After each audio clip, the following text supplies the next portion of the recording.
Now, it's time to take some movie news. What? What?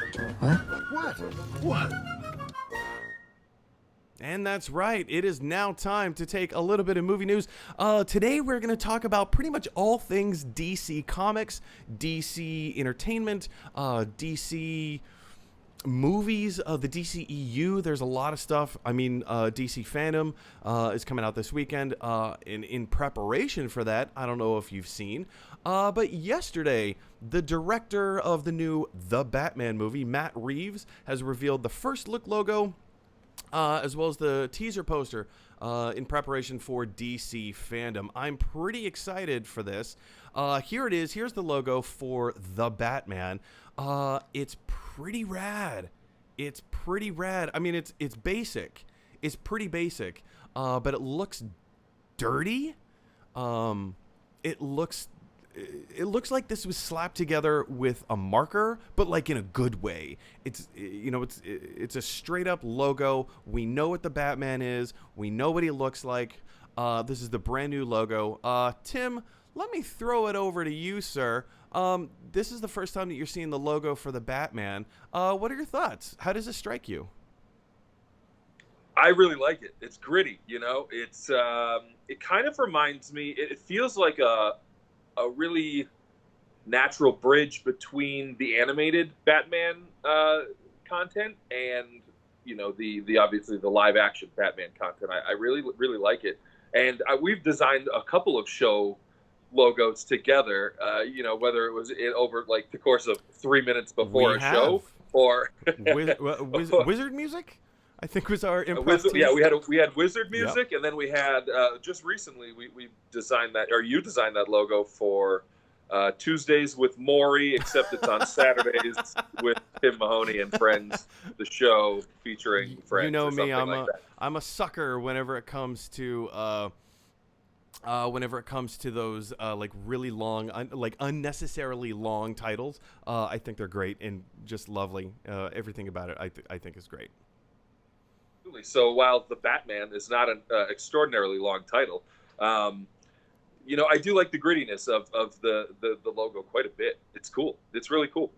Now, it's also important to keep in mind, like, a logo does not a good movie make. A bad logo does not a good movie make. It's just a logo. It's a small, teeny tiny little representation of what the movie could or should maybe feel like, look like, have some kind of a feeling or tone to it. And I think that's we already knew going into this that Matt Reeves, his incarnation of Batman, was going to be dark. It was going to be gritty. It was going to be filthy. It was going to be dirty. Casting Robert Pattinson in the role as Batman is not what you would initially look at and say, ooh, if you're going to do something dark and gritty, why are you getting like such a polished kind of human being? It doesn't seem like Robert Pattinson has a lot of grit. Even if you've seen his other films like Hard Time, The Lighthouse.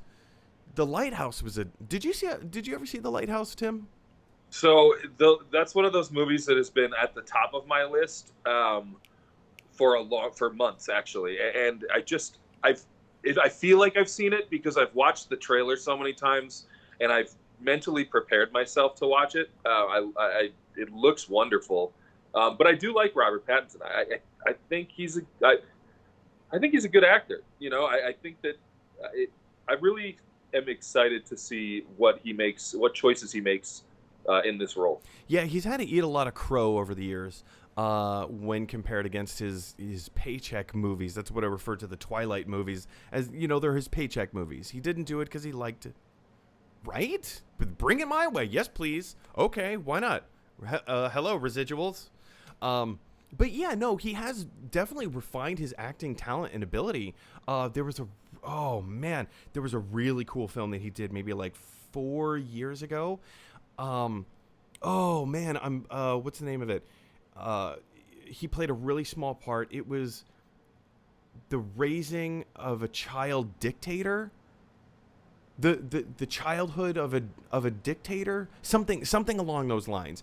And essentially, it was just kind of like, what if you have like a child who grows up to be like an Adolf Hitler type, what would their childhood look like and feel like? And so Robert Pattinson just played like a small kind of like bit part role, but very influential role in that film. Woo! It was a great movie with a great soundtrack. But yeah, I mean, Robert Pattinson he's kind of a polished performer at this point, so he's not somebody that I would look at and say, oh, here's someone who can play dark and gritty. Anyway, those are just my thoughts. Ladies and gentlemen, what are your thoughts? Jump down to the comment section below and leave us your thoughts as to do you like the logo? Is it too cliche for you? I want to know all of your thoughts and opinions, and we can discuss that later once we get into the live question portion. Anyway, moving on.